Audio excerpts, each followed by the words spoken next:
Este podcast é uma realização O Historiante.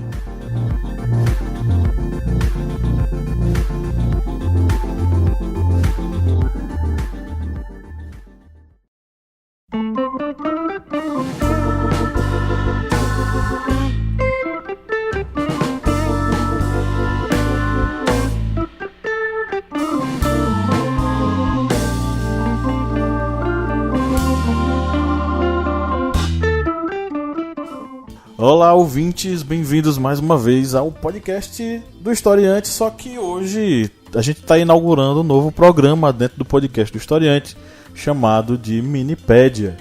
Qual é a ideia desse programa? É que a gente trabalhe sobre alguns assuntos, conceitos, momentos históricos, fazendo análise, né, e apresentando algumas ideias, perspectivas, para que você possa compreender melhor os eventos históricos, os momentos históricos, os conceitos históricos e por aí vai, né?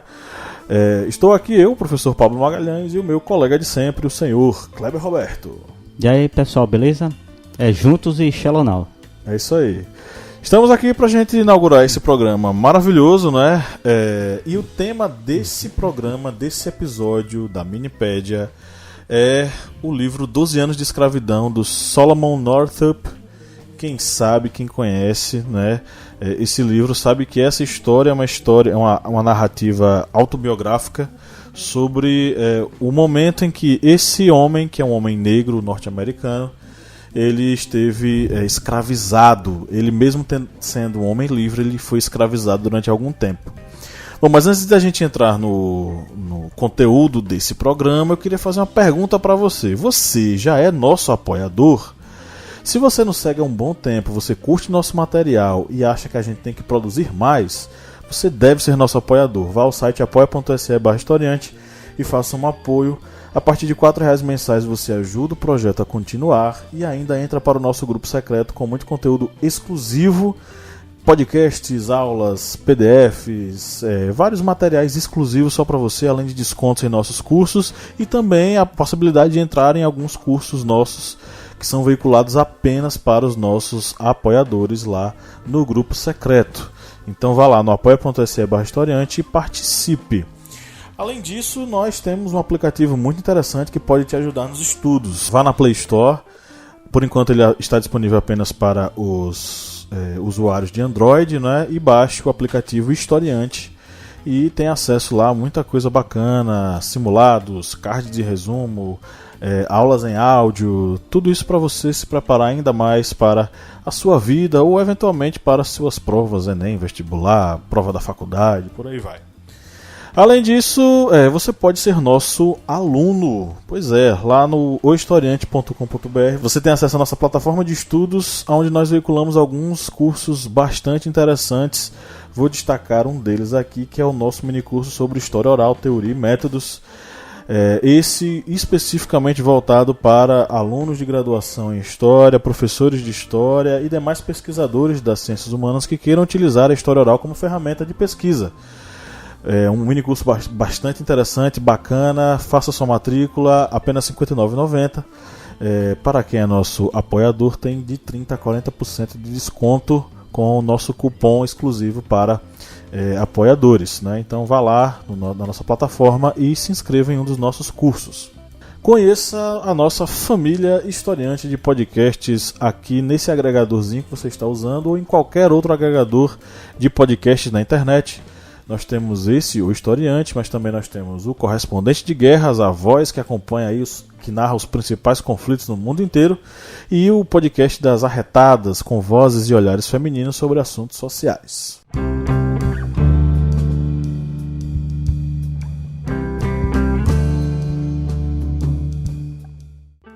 Agora vamos entrar na pauta desse livro fantástico, né? Eu estou aqui com uma edição que é a edição da Penguin Books, da Companhia das Letras. Vou fazer aqui um rápido resumo. 12 anos de escravidão narra a história real de Solomon Northup, negro americano nascido livre que, por conta de uma proposta de emprego, abandona a segurança do norte e acaba sendo sequestrado e vendido como escravo. Durante os 12 anos que se seguiram, ele foi submetido a trabalhos forçados em diversas fazendas na Louisiana. Este relato autobiográfico, publicado depois da libertação de Northup em 1853, logo se tornou um best-seller e hoje é reconhecido como a melhor narrativa sobre um dos períodos mais nebulosos da história dos Estados Unidos. Verdadeiro elogio à liberdade, esta obra apresenta o olhar raro de um homem que viveu na pele os horrores da escravidão. Kleber, gerou um filme legal esse livro? Gerou. O filme também é muito bom. Logicamente, o livro é sensacional, sem sombra de dúvidas, um dos melhores livros sobre essa abordagem da escravidão norte-americana. O filme também não deixa de desejar, mas recomendo principalmente o livro. É bem cruel, né? A narrativa dos dois, né? Não tem nada assim romanceado que ele possa ter tentado inserir no livro para tentar, digamos, fazer aquele livro comercial. Não, é um livro autobiográfico que narra todo o sofrimento dele ao ser capturado e vendido como escravo para Louisiana, onde ele passou os 12 anos como escravo. Pois é, e aí a gente vai acompanhar essa saga, que é uma saga bastante triste, não é? Eu, particularmente, toda vez que eu leio o livro ou assisto o filme, eu fico com um nó na garganta pela tristeza daquele cara. Ele é um homem livre, ele é um músico, tudo bem que ele não tem uma condição de vida assim tão boa. Ele trabalha como músico, mas eventualmente ele acaba precisando sair com contratos, por exemplo, em circo, por exemplo, em hotéis, para ele poder tocar, ou até mesmo fazer trabalho mais braçal para poder sustentar a família dele, né? E aí ele acaba entrando nessa emboscada, né? Esses dois caras acabam enganando ele e ele vai ser levado como escravo para os Estados do Sul. Agora é interessante a gente lembrar dessa questão da divisão entre Norte e Sul dos Estados Unidos, né? Que se vocês recordarem as aulas sobre, principalmente, a Guerra de Secessão dos Estados Unidos, nesse período os Estados Unidos tinham essa divisão interna, onde o Norte ele apresentava um grau de desenvolvimento, principalmente industrial, manufaturas bem maior que o Sul. O Sul era uma região que dependia muito da mão de obra, principalmente da mão de obra escrava, porque era uma região agrícola. E dentro dessa rixa interna dos Estados Unidos entre o Norte e Sul é que vem a ocorrer a Guerra de Secessão dos Estados Unidos. Era muito mais por uma questão de hegemonia político-econômica dos Estados Unidos. Lembrando que os estados do Sul geralmente eram mais agrícolas, né? Exatamente. Onde a gente vai encontrar as principais fazendas de algodão, destino principal dos africanos negros escravizados e trazidos para as Américas. Em contraponto, os estados do norte eles já eram mais industrializados, eles eram estados mais ligados aos negócios, às empresas, né, que era diferente. E aí é diferente, né? Um estado que é mais cosmopolita, aquela questão da urbanidade, e o sul mais ligado à questão agrária. E essa divisão acaba gerando o que ocorreu também no período da escravidão no Brasil com relação à Inglaterra. Uma região que tem mais manufaturas, que tem mais produção industrial, precisa de um mercado consumidor maior. Por isso que no norte dos Estados Unidos havia essa liberdade maior dos escravos. Havia como podemos dizer, uma liberação de cartas de alforria, de liberdade de escravos bem maior que o Sul, porque o Sul, por ser agrário, precisava desse escravo dentro da fazenda o tempo todo, pois era, como por ser agrícola, e não tinha esse mercado consumidor que necessitasse de escravos livres. Pois é. E aí, durante a saga do Solomon, a gente vai acompanhá-lo aí, né, desde o momento em que ele é sequestrado. Ele passa por alguns donos, né, que acabam comprando ele, a despeito do que ele falava o tempo todo, eu não sou escravo, eu sou um homem livre, apanhava por causa disso. Então ele vai passar por alguns donos, alguns que vão maltratá-lo, ele vai passar por um dono que vai protegê-lo, só que naquela questão, na relação racial. Mesmo o branco mais preocupado com o negro escravizado, mesmo esse branco, ele continua sendo dominante, ele continua sendo preconceituoso, ele continua sendo, enfim, um membro do sistema colonial. Ele se sente superior ao negro escravizado, né? Até ele chegar nas mãos do Edwin Epps. Edwin Epps foi o dono dele por mais tempo, né? Inclusive é o dono de quem ele mais fala durante o livro, pelas suas questões sádicas. Existem momentos do livro em que ele narra que o cara ele era tão sádico, mas tão sádico, que de madrugada ele acordava todos os negros para irem dançar dentro da propriedade dele, dentro da casa grande. Isso deixava a mulher dele revoltada, né? Porque ela não queria a presença de tantos negros lá dentro, principalmente a presença de uma negrinha, entre aspas, tá, gente? Pelo amor de Deus. De uma moça chamada Patsy, que era a moça que o Epps, vamos dizer assim, violentava sexualmente, que era a escrava que satisfazia seus desejos sexuais. Que é um outro ponto que a gente tem que levar em consideração, porque a dominação sobre os corpos negros é também uma dominação baseada no sadismo.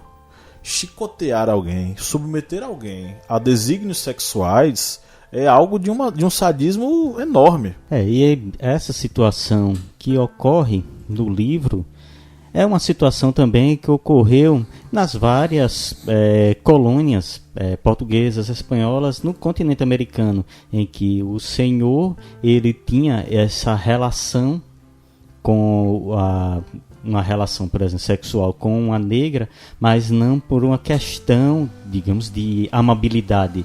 Era uma questão mais de ele se achar superior, e por se achar superior, o ser dominante, o senhor do chicote, ele era literalmente aquela a pessoa, a negra, infelizmente, a afrodescendente, ela acabava sendo submetida a esse senhor como um objeto.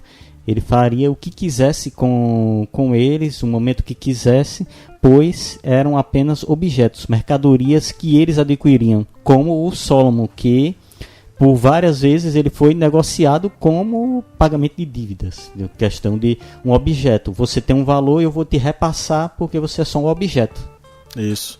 E é interessante porque isso me lembra Casagrande Senzala, né? A obra de Gilberto Freire. Exato. A questão da sexualidade que ele vai tratar, do modo como...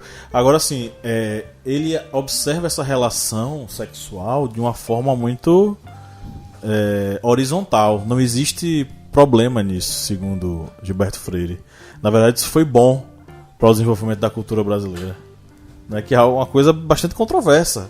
Né? Você identificar que um processo que é um processo de estupro. Porque o senhor ele não convida a escrava para vamos deitar juntos. Não é assim. Ele força, ele bate, ele maltrata. Que é o que o Epps faz, por exemplo, na história que o Solomon conta, né? Porque quando ou a Patsy ou qualquer um fazia uma coisa que ele não gostava, ele ia lá e chicoteava, né? Tem uma parte aí que um dos donos do Solomon enforcou ele, deixou ele pendurado na forca, né? Ele ia enforcar. Só que aí chegou o capataz do outro cara que era o outro dono dele, que parece que ele tinha uma questão ali entre os dois, parece que ele estava emprestado, né? E aí o cara diz, se você matar ele, você vai ter que se ver com o meu patrão. E aí o cara cai fora.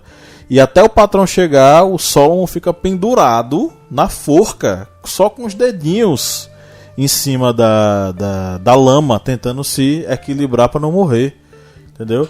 Então, o que é o corpo do Solomon Northup se não uma espécie de pedaço de carne? Ele é um pedaço de carne comercializado, né? E aí, isso nos faz refletir muito sobre essa questão da escravidão norte-americana. Alguns autores, eles dizem que a escravidão norte-americana ela não conseguiu chegar numa escala tão grande quanto a brasileira. Tanto no nível de trabalho quanto no nível de castigos e tal, porque, enfim, foram proporções distintas. De fato, no Brasil nós tivemos um número muito maior de escravos trazidos do que para os Estados Unidos, para os norte-americanos. Mas, de todo modo, é uma relação muito pesada, né? Uma relação muito violenta de dominação, de castigo, de chicoteamentos, né? Devemos lembrar também que vem pela questão territorial também. pois o Brasil, por ter uma abrangência de território muito grande e ser uma colônia de produção agrícola, o açúcar no Pernambuco, na região Nordeste, depois as minas em Minas Gerais, todo esse desenvolvimento agrícola, as drogas do sertão, que eram os temperos da Amazônia, e depois a expansão de Minas para a região centro-oeste, era um território muito vasto. E isso sempre demandava a vinda constante de mão de obra, diferentemente dos Estados Unidos, que se você pegar um mapa dos Estados Unidos em seu período colonial, eram as 13 colônias litorâneas ali, voltadas para o Atlântico. Depois da independência dos Estados Unidos é que veio ocorrer um episódio que é chamada Guerra Mexicano-Americana, que aí mesmo, né? Ele deu aquela expansão, porque conquistou vários estados, o Texas, Arkansas, parte da Califórnia, ou seja, aí ele deu aquela expansão, aí ele deu aquela inchada territorial, diferentemente do Brasil, que já no período da União Ibérica já começou a expandir, e conforme vai expandindo, conforme vai tendo mais território, vai precisando de mais mão de obra. E o branco não ia assumir essa mão de obra. E a própria colonização norte-americana, ela não seguiu um projeto tão bem estruturado quanto a portuguesa, né? Ela foi mais no... A colonização norte-americana, ela acontece a partir do momento em que William Halley ele chega para a Rainha Elizabeth I e pede permissão para colonizar o território descoberto, né? E aí, na verdade, não é uma colonização com um projeto, é uma colonização mais individual, e as famílias vão para lá, porque é uma nova terra, a terra prometida, e por aí vai, enfim. Era mais uma colonização... familiar, de povoamento. Essa colonização americana era uma colonização de povoamento, dos puritanos que iam da Grã-Bretanha em busca dessa terra prometida. Diferentemente do Brasil, que era uma colônia de exploração. E aí os portugueses, eles tinham essa necessidade de explorar esse vasto território brasileiro. E o Brasil, como colônia de exploração, demandava a vinda desta mão de obra.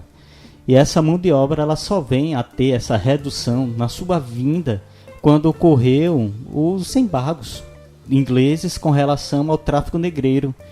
Somente aí é que começou-se a ter essa redução do tráfico negreiro do Atlântico. Os portugueses tentaram ainda manter um tráfico negreiro partindo de Moçambique para tentar ali despistar as embarcações inglesas de fiscalização, mas chegou um momento que não deu mais e começou-se somente ao tráfico negreiro interno, região Nordeste para o Sul, Sul para o Nordeste. Mas o Brasil, por ser uma colônia de exploração, demandava muito mais mão de obra do que nos Estados Unidos. Pois é.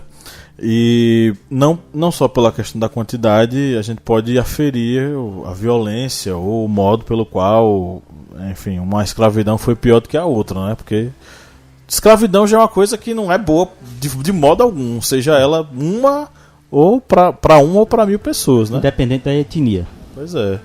O que eu acho interessante também no livro, mas isso aparece mais no filme, né? Porque o livro trata dessa ideia do trabalho no algodão, da coleta de algodão. Já o filme, ele mostra, por exemplo, as cantigas que eram feitas nas plantações de algodão, né? Que é a base, por exemplo, das canções soul, religiosas. O gospel, né? E o jazz e o blues. É o rhythm and blues. Que nasce da batida de mãos que os escravos faziam para dar um ritmo de coleta, para que eles seguissem o mesmo ritmo de coleta. Eles cantavam e aí com o bater de mãos, ou bater de pés, ou bater no próprio corpo, né? Eles iam seguindo o ritmo para ir catando algodão e catando consequentemente no mesmo ritmo. E isso, né, constrói o gosto musical, os estilos musicais, que são os estilos afro-americanos, né, de música que nós temos até hoje, inclusive o Rhythm and Blues, né, que é o que nós temos hoje mais próximo do pop, que a Beyoncé canta Rhythm and Blues, né, como é que é o nome daquela cantora do guarda-costas, que eu esqueci agora? Whitney Houston, um dos maiores nomes do Rhythm and Blues, né, no mundo todo. Então, até chegar aqui, né, existe toda uma construção que é uma construção negra. A música negra ali sendo construída debaixo da chibatada, da porrada, típica da escravidão norte-americana. Enfim, muito forte, né, sobre os negros trazidos para cá. E o final dessa escravidão a gente só vai ter muito tempo depois, né? Já no século XIX, com a Guerra de Secessão. Que vai opor os estados do Norte e os estados do Sul numa batalha complicadíssima. Eu lembrei agora daquele filme O Nascimento de uma Nação. O Nascimento da Nação? Acho que é O Nascimento da Nação. Que é aquele filme de 3 horas de duração que fala da Ku Klux Klan, que é um filme antiquíssimo. Foi o primeiro blockbuster da história. Infelizmente por motivos que nós não nos orgulhamos, até porque os atores os personagens negros do filme, eles eram brancos pintados de preto. Olha só que coisa impensável hoje. E infelizmente se criou-se essa ideia de que a Guerra de Secessão, essa guerra civil norte-americana, ela surgiu basicamente pela tentativa do Norte impor a abolição dos escravos no Sul. Mas não foi isso. O presidente Lincoln, ele mesmo declarava que se fosse para manter a União, ou seja, os Estados Unidos unidos e manter a escravidão, ele iria manter. Mas pela necessidade de, principalmente soldados, de mão de obra, lembrando, principalmente mão de obra, porque nesse período, na Guerra de Secessão, Primeira Guerra Mundial, até a Segunda Guerra Mundial, os Estados Unidos eles tinham um preconceito muito grande com o negro. O negro servia apenas como mão de obra nesses conflitos. E na Guerra de Secessão, a União, que era no caso os Estados do Norte, eles precisavam de mão de obra para o conflito. E nessa necessidade de mão de obra se deu-se a abolição da escravatura. E isso acabou atraindo muitos negros para a região norte, numa tentativa de pôr fim ao conflito. Na verdade, tudo tem uma questão política, né, por trás. Inclusive, a conjuntura política conduziu os norte-americanos ao processo de secessão, né? Por uma série de... Até mesmo a questão de como os estados se relacionavam, né? Que ou uma federação ou uma confederação com maior poder para os estados. Isso já era um ponto de dissensão, né? E uma coisa interessantíssima, né? Até hoje nos estados do Sul existe um preconceito ainda maior com os afro-americanos. Existe um preconceito ainda maior nos estados do Sul, principalmente ali, Geórgia, que são os estados mais, assim, do ponto de vista das relações raciais, mais pesados, né? O livro retrata isso, né? A história de vida de Solomon vai retratar isso, mas a gente pode ver isso até hoje na conjuntura da sociedade norte-americana. Por exemplo, a estratificação social norte-americana, você vê claramente, diferentemente do Brasil, que nós temos uma mestiçagem muito grande, lá você identifica branco é branco e o negro é negro. Existe uma diferenciação muito grande, até porque até a relação interracial ela é um tabu. Quando um homem negro ou uma mulher negra namoram com um homem branco ou uma mulher branca, isso é um escândalo para a sociedade até hoje. Então ainda é muito difícil uma relação interracial nos Estados Unidos, muito em função dessa herança da escravidão norte-americana nas relações entre pessoas. Muito forte isso. Me marca muito também a posição da mulher do Epps, né? A senhorinha, né? Como Solomon chama, do modo como ela se sente superior aos negros, ela se coloca superior aos negros, e principalmente a questão que ela tem com a Patsy, né? Que é a moça a escrava que o Epps violenta constantemente.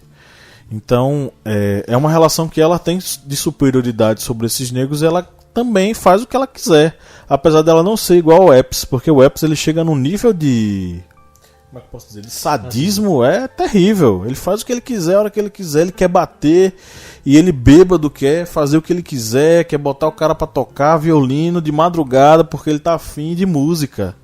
E ele acha que ele tá fazendo uma coisona, né, para os negros. Mas é uma situação terrível, e eu confesso que em muitos momentos eu fico muito angustiado na história. Eu me sentindo querendo fugir por causa do Solomon, entendeu? E o final? Vamos revelar o final? Não. Quem quiser vai ler ou assistir o filme, né? Passou recentemente, eu assisti recentemente na Globo de madrugada. Tava passando 12 anos de escravidão.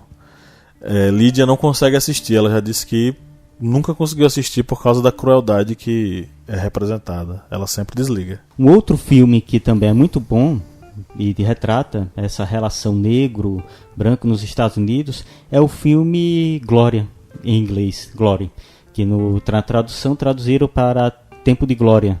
Não assisti esse não. É que esse filme, Tempo de Glória, ele retrata um batalhão de soldados negros que vão lutar na guerra de secessão dos Estados Unidos. E mostra todo o preconceito que existia com relação ao negro naquele período. Porque o negro era como ser mão de obra no período. Esses soldados, por exemplo, não recebiam armamento, não recebiam uniforme correto. Eles eram tratados como, digamos, escravos livres. E esse filme, ele retrata esse oficial branco tentando fazer com que esse batalhão negro ele possa ser uma força de luta. E voltando a lembrar que nesse período o negro, por ser considerado inferior, ele deveria ser apenas mão de obra. E é um filme excelente porque mostra toda essa divisão racial que existia dentro dos Estados Unidos, principalmente nessa questão da Guerra Civil Norte-Americana. É um filme muito bom, eu aconselho todos vocês a assistirem, assim como 12 anos de escravidão. Ok, então chegamos ao final dessa minipédia de inauguração, né? Eu espero que vocês tenham curtido.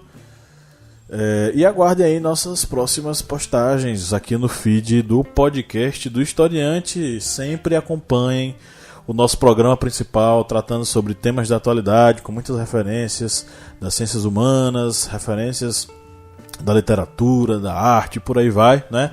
Toda quinta-feira aqui no seu feed. E nas segundas-feiras acompanhe aqui a minipédia com conceitos históricos, assuntos históricos, momentos históricos. A gente fazendo aqui essa análise marota e bacana. Um abraço! Valeu!